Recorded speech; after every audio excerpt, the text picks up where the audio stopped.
तो चलिए चाय पर चर्चा की शुरुआत करते हैं राम मंदिर से जुड़ी एक शुभ खबर के साथ। तो ये तो आप जानते ही हैं कि 22 जनवरी को मंदिर में श्री राम लला की प्रतिमा स्थापित की गई, जिसके बाद से राम दर्शन के लिए देश दुनिया से श्रद्धालुओं का सैलाब यहां उमड़ा हुआ है।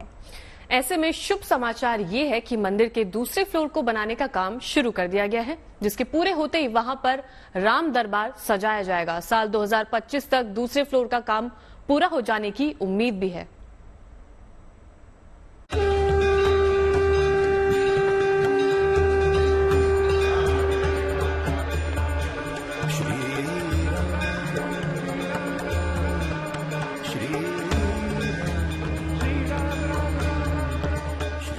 बीती 22 जनवरी को भव्य राम मंदिर में दिव्य श्री राम लला का स्वरूप विराजमान हुआ, तो वो ऐतिहासिक और स्वर्णिम पल हर राम भक्त के लिए किसी सपने के पूरा होने के जैसा था।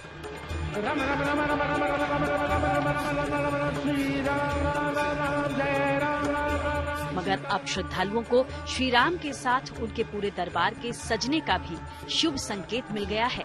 इस जानकारी को साझा करते हुए श्री राम जन्मभूमि तीर्थ क्षेत्र ट्रस्ट ने कहा कि 15 जनवरी को मंदिर का काम 22 जनवरी की प्राण प्रतिष्ठा कार्यक्रम के लिए रोकना पड़ा था और कामगारों को 1 महीने का अवकाश दिया गया था, जिसके बाद ही अब मंदिर में एक बार फिर से दूसरे तल का निर्माण शुरू हो गया है।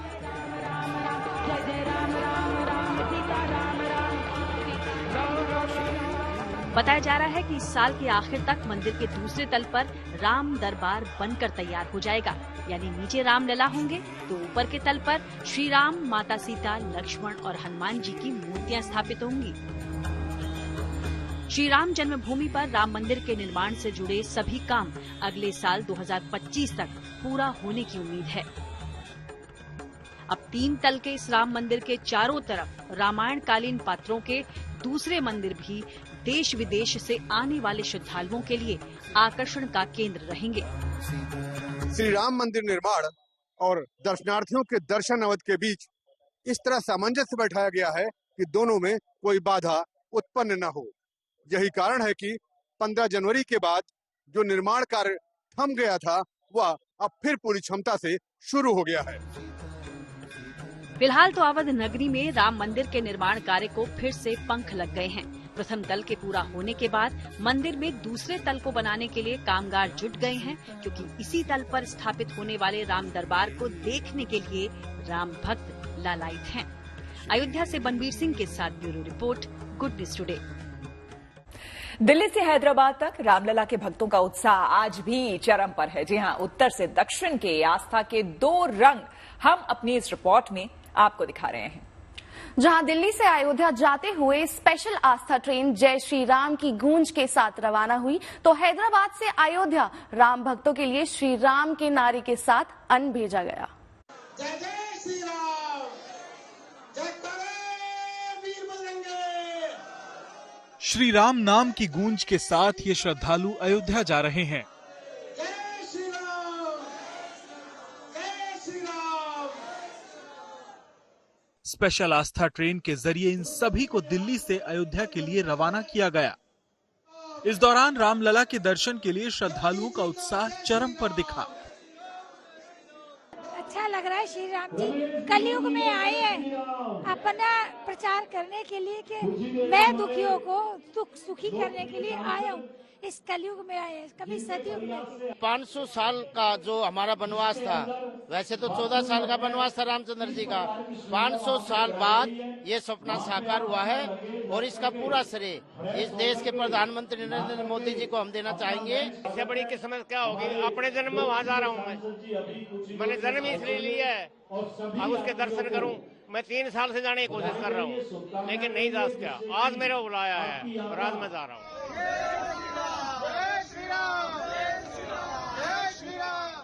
रामलला के लिए श्रद्धा, आस्था और भक्ति का एक रंग तेलंगाना के हैदराबाद में भी नजर आया, जहां से अयोध्या के लिए ट्रकों के जरिए अन्न भेजा गया। इस दौरान वहां जय श्री राम के जयकारे भी गूंजे।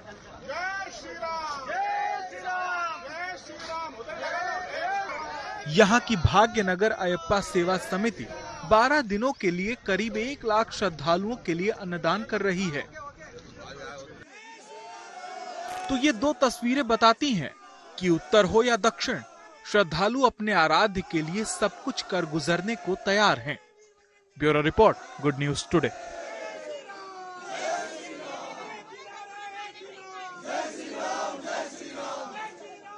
अयोध्या में रामलला के मंदिर की प्राण प्रतिष्ठा हो चुकी है, तो अब देश के इकलौते ओम आकार के शिव मंदिर का भव्य उद्घाटन होने जा रहा है। ये मंदिर राजस्थान के पाली में है।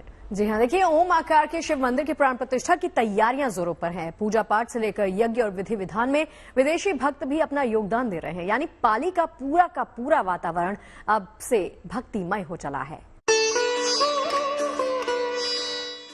राजस्थान के पाली का भव्य ओम मंदिर अपनी दिव्यता के लिए अभी से ही सुर्खियों में है।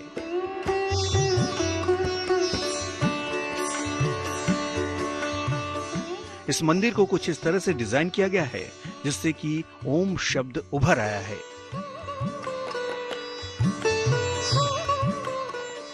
इसका लोकार्पण 19 तारीख को होना है, लिहाजा परिसर में उत्सव का माहौल है और पूजा अर्चना और दूसरे धार्मिक आध्यात्मिक कार्यक्रम शुरू हो गए हैं। तो अपने ओम आश्रम इसका नाम रखा है कि ओम आश्रम कि सारे विश्व के अंदर में ये एक ऐसा ही होगा जो आप अपने यहाँ से ये ओम के आश्रम में आ जाएगा। यह मंदिर करीब 3 दशकों की मेहनत का नतीजा है। इसे बनाने का काम जनवरी 1995 में शुरू हुआ था। इस भव्य ओम मंदिर का क्षेत्रफल 185 मीटर है। इसकी ऊंचाई 38 मीटर है। इसका शिखर 135 फीट ऊंचा है। इसे गुलाबी पत्थर से तैयार किया गया है। इसमें वास्तुकला का भी खास ख्याल रखा गया है। इस ओम आश्रम में भगवान शिव की 1008 अलग अलग मूर्तियां स्थापित की गई हैं। मंदिर परिसर में कुल 108 कमरे हैं। इस मंदिर की प्राण प्रतिष्ठा की तैयारियां तो जोर शोर से चल रही हैं। इसमें कई विदेशी भक्त भी पूरी श्रद्धा से शामिल हो रहे हैं। यज्ञ और हवन जैसे विधि विधान में सम्मिलित होकर मंदिर की प्राण प्रतिष्ठा में अपना योगदान भी दे रहे हैं। फरवरी से निरंतर यज्ञ में विदेशी लोगों का आवागमन चालू है यहाँ पे, और यहाँ पे हमेशा ही रुद्र का हवन किया जाता है और इस हवन से प्राण प्रतिष्ठा का हवन भी किया जाता है और साथ में मातेश्वरी का हवन भी प्रतिदिन किया जाता है। विदेशी भक्तों का कहना है कि वो भारत देश के आध्यात्मिक ज्ञान से काफी प्रभावित है और इस आश्रम में आकर अध्यात्म से जुड़ने की कोशिश कर रहे हैं। आध्यात्मिक knowledge, the knowledge, spiritual knowledge, and this is what we are trying to get here, so people should get spiritual knowledge. उम्मीद है कि इस मंदिर के उद्घाटन समारोह में 60 देशों से मेहमान पहुंचेंगे। जाहिर है ये ओम मंदिर न सिर्फ एक धार्मिक स्थल के रूप में अहम है, बल्कि ये भारत की सांस्कृतिक विरासत को भी और मजबूत करेगा। पाली से भारत भूषण जोशी के साथ bureau report, good news today. अब आपको दिखाते हैं गुजरात के बनासकांठा में बने अंबाजी मंदिर की ड्रोन से ली गई बेहद खूबसूरत तस्वीरें। ये वो मौका है जब जहां गब्बर तीर्थ में महाआरती आयोजित हो रही थी। रात और दिन की अलग अलग तस्वीरों में काफी संख्या में श्रद्धालु दर्शन करने के लिए आते जाते नजर आ रहे हैं। अंबाजी का मंदिर इसलिए भी अनोखा माना जाता है क्योंकि यहाँ देवी की एक भी मूर्ति नहीं है। मूर्ति के बजाय यहाँ एक बेहद ही पवित्र श्री यंत्र है जिसकी मुख्य रूप से पूजा की जाती है। मगर खास बात यह है कि श्री यंत्र को सामान्य आंखों से देख पाना मुश्किल है और ना ही आप यहां फोटो खींच सकते हैं।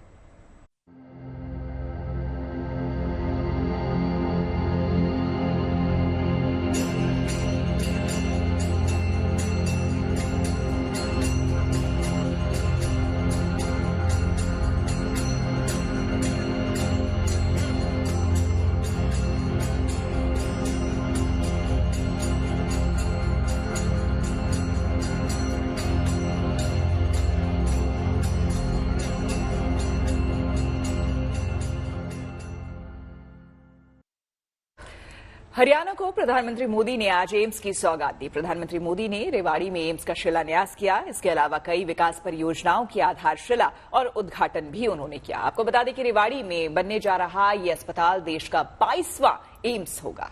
इससे पहले हरियाणा के झज्जर में दिल्ली एम्स की एक शाखा कैंसर अस्पताल के रूप में काम कर रही है। यहां मरीजों को बेहद कम कीमत पर इलाज मिल रहा है और इसकी क्षमता 710 बेड की है। बड़ी बात यह है कि मरीजों के साथ उनके परिजन भी यहां रह सकते हैं।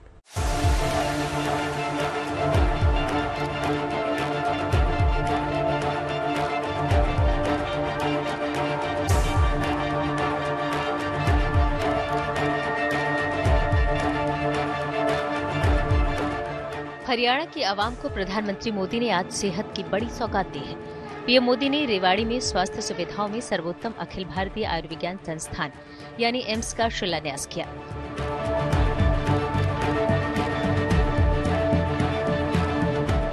प्रधानमंत्री स्वास्थ्य सुरक्षा योजना के तहत बनाए जाने वाले रेवाड़ी एम्स हरियाणा की स्वास्थ्य सुविधाओं में मील का पत्थर साबित होगा।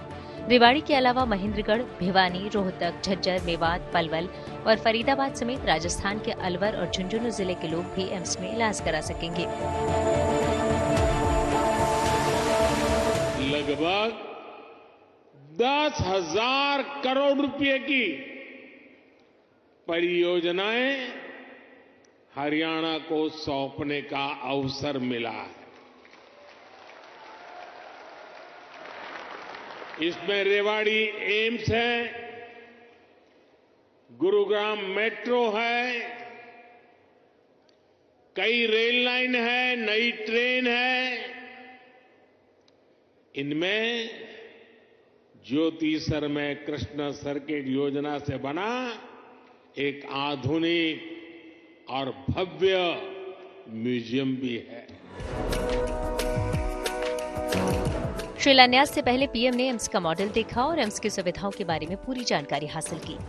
210 एकड़ में बनने वाले एम्स की घोषणा 2019-20 के केंद्रीय बजट में वित्त मंत्री ने की थी।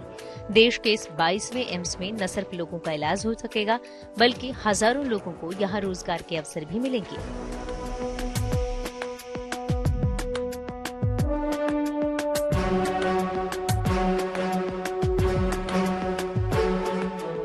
रेवाड़ी में 210 एकड़ जमीन पर एम्स बनेगा। इस अस्पताल में 750 बेड की सुविधा होगी।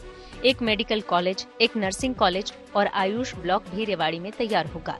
करीब 1500 लोगों को रोजाना ओपीडी में देखने की सुविधा होगी। इसके अलावा वहां हॉस्टल और स्टाफ क्वार्टर भी बनाए जाएंगे। एम्स की पहचान हर छोटी से गंभीर बीमारी तक के इलाज की रही है। इसके अलावा एम्स मेडिकल क्षेत्र में रिसर्च को लेकर भी बड़ी भूमिका निभाता है। पीएम मोदी 25 फरवरी तक देश को 6 और एम्स का तोहफा देंगे।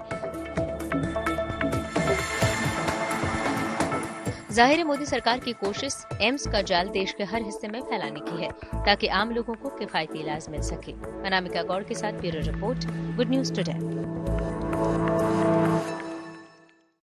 देश की पहली हेलीकॉप्टर आपातकालीन चिकित्सा सेवा उत्तराखंड से शुरू होने जा रही है। केंद्रीय नागर विमानन मंत्री ज्योतिरादित्य सिंधिया ने सोशल मीडिया पर यह जानकारी शेयर की है। उन्होंने बताया कि ये देश की पहली हेलीकॉप्टर आपातकालीन चिकित्सा सेवा है और ये हेलीकॉप्टर आपातकालीन चिकित्सा सेवा सबसे पहले उत्तराखंड से शुरू की जा रही है। जी हाँ, देखिए खास क्या है वो बता देते हैं। वैसे तो देखिए देश में प्राइवेट एयर एम्बुलेंस सेवाएं पहले से उपलब्ध हैं, लेकिन अब सरकार की ओर से आपात परिस्थितियों में हेलीकॉप्टर मेडिकल सुविधा मुहैया कराने के लिए एक बड़ा हेम्स नेटवर्क बनाने की तैयारी भी चल रही है।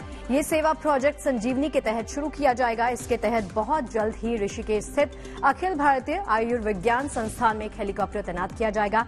यानी एम्स के 150 किलोमीटर के दायरे में अगर कोई दुर्घटना हो जाती है या किसी भी तरह से इमरजेंसी की जरूरत पड़ती है तो किसी भी बीमार शख्स को तुरंत हेलीकॉप्टर के जरिए अस्पताल पहुंचाया जा सकता है। इससे दुर्घटना पीड़ितों और मरीजों को दुर्गम पहाड़ी इलाकों से एम्स तक पहुंचने में वक्त बिल्कुल नहीं लगेगा। इस प्रोजेक्ट के लिए हेलीकॉप्टर की असेंबलिंग भी की जा रही है। आपको बता दें कि दिल्ली में इन दिनों आदि महोत्सव चल रहा है। रविवार यानी कि 18 फरवरी को इस मेले का आखिरी दिन होगा। अगर आप अभी तक इस मेले में नहीं गए हैं तो इस वीकेंड आप प्लान बना सकते हैं, क्योंकि आदि महोत्सव में आपको भारत के अलग अलग राज्यों की जनजातीय संस्कृति के रंग, कला और स्वादिष्ट खाने का स्वाद मिलेगा। और क्या खास है, देखिए हमारी इस रिपोर्ट में।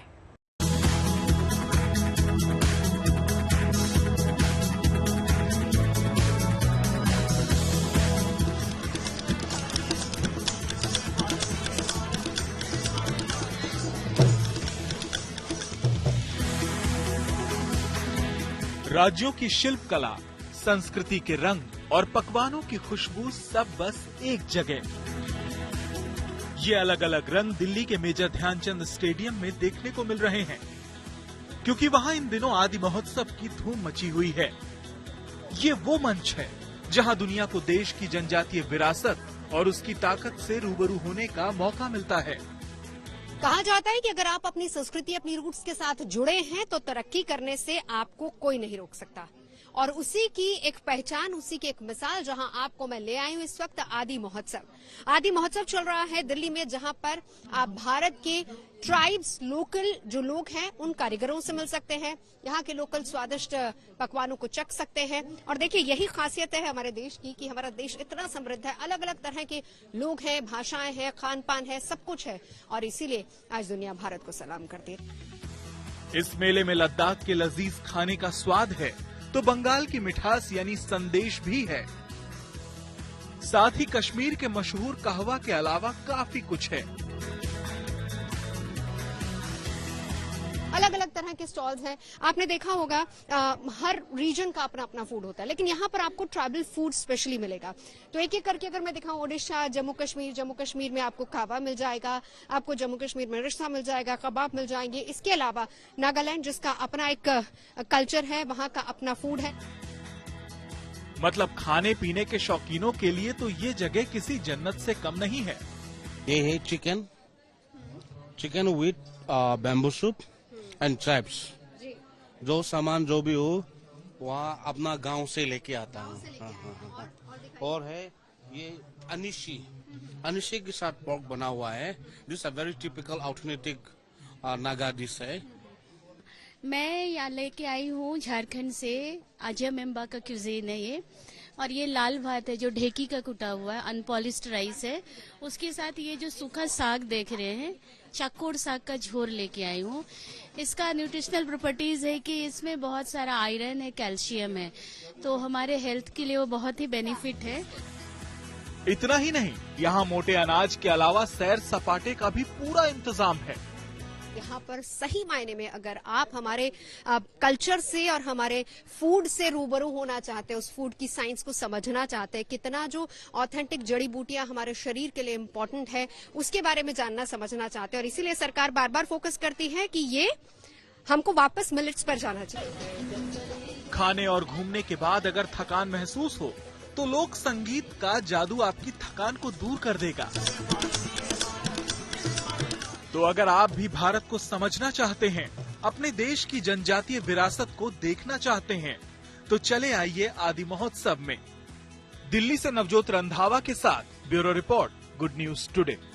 देखिए, मेरी इस बात से हर कोई इत्तेफाक रखेगा कि भाई पूरे हफ्ते काम करने के बाद जब शाम होती है शुक्रवार की, तो दिल करता है कि कहीं बाहर घूमने जाया करे। काम की टेंशन और थकान को दूर करने के लिए एक छोटी सी ट्रिप पर निकला जाए। हालांकि सभी के प्लान्स अलग अलग होते हैं, प्रायोरिटीज भी अलग अलग होती है, मगर घूमने घामने का प्लान बुरा नहीं है। मैं श्वेता की बात से इत्तेफाक नहीं रखती, क्योंकि मुझे सैटरडे आना होता है, क्योंकि आपके पास घूमने के लिए देखिए सैटरडे और संडे दोनों है। तो ऐसे में सही प्लानिंग कर लीजिए। मंडे इन्होंने ऑफिस आना होता है, अगर वीकेंड ट्रिप की तरह सब कुछ सही प्लान नहीं हुआ तो ओवर बजट कर देगा आपको थोड़ा सा परेशान। तो घूमने अगर जा रहे हैं, अपने वीकेंड ट्रिप की प्रॉपर प्लानिंग करें ताकि अब आपका वीकेंड रहे जबरदस्त और यादगार। बिल्कुल, प्लानिंग सैर सपाटे की हो या फिर किसी और प्रोग्राम की, भाई हम तो यही उम्मीद करेंगे कि इस वीकेंड आप बिल्कुल टेंशन फ्री रहें, इत्मीनान से अपना वीकेंड एंजॉय करें, ताकि मंडे वाली चाय अच्छे से हमारे साथ पी सकें। मिलेंगे सोमवार को।